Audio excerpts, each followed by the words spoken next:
Hello, welcome back. I'm Charlotte from Thackray Medical Museum, and now we're going to take a closer look at Lorina and her scrolls and do some writing. I've got some uplifting writing exercises that will help you write about well-being and be a bit of a mood booster as well. Let's have a closer look at Lorina's embroidery. She created this in the lunatic ward of the Great Yarmouth Workhouse.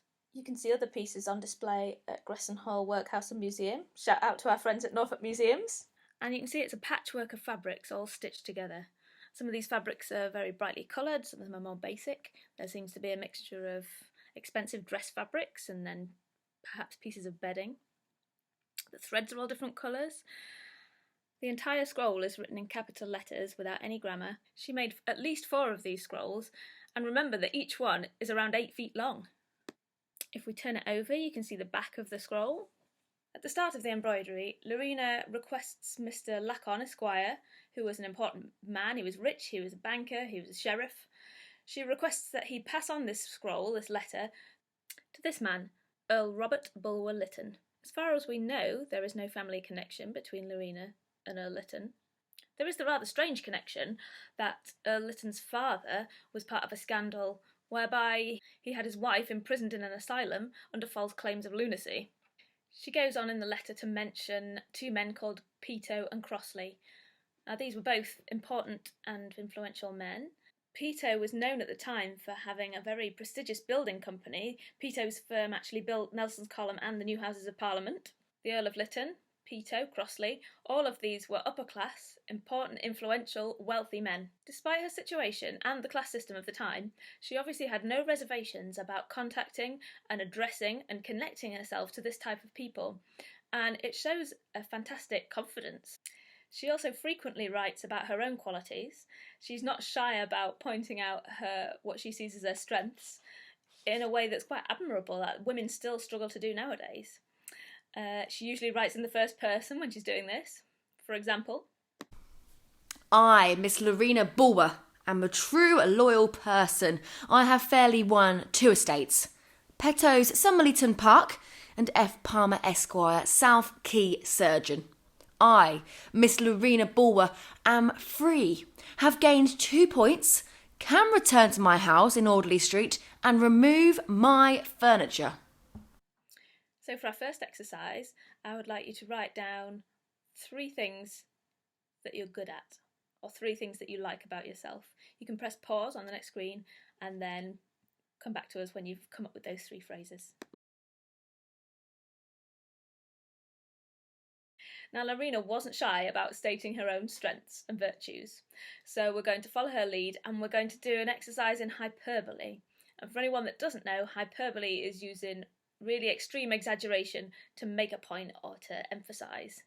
And once you've exaggerated and you now have a new phrase, take that new phrase and do the process again, exaggerate it even more. Channel Lorina, now is not the time to be coy. Good. For our next exercise, we're going to look at how to use humour in writing, and Lorina is very good at this. There's one phrase where Lorina describes somebody as a mongrel sow dressed in satin, which I think is magnificent. It's so evocative. I can see that pig-faced woman now. She also uses these really weird turns of phrase to bitch about people that you can't help but laugh at.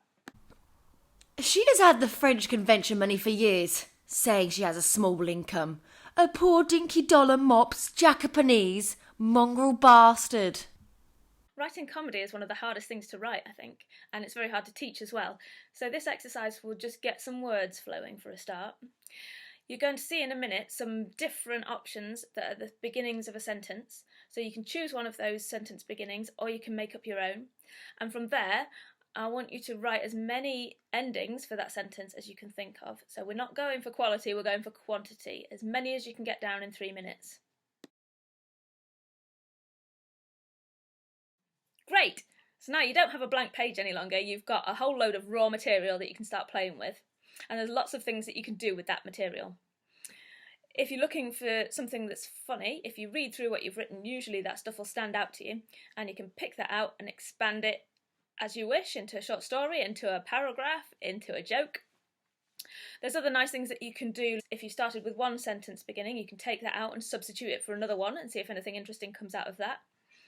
You can choose any one of your sentences and use it as the first sentence in a short story or a poem.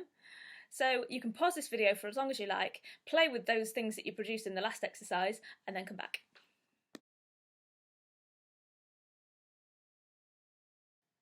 Great, I hope you enjoyed that. We've got one more exercise, and this is an exercise in empathy. We're going to write a letter to Lorina.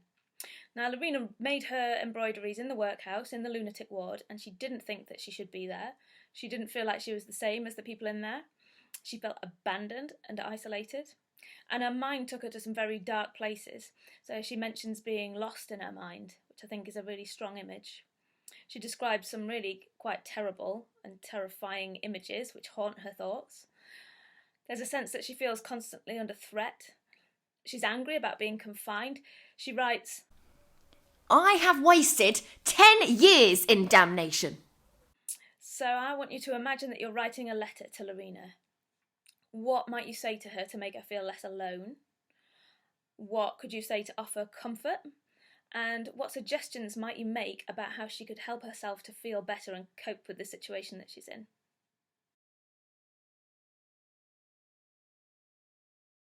Thanks for watching my video. I hope you enjoyed writing. We'd love to see anything that you've written, so in a second I'll give you the information for how to share your work with the museum. We also have a second video that you can move on to, and the link will follow. And that'll show you how to turn some of the words you've written into a piece of textile art, and we're hoping that some of those pieces will end up on display in the museum, so do that if you have time. Thank you very much for watching. Bye!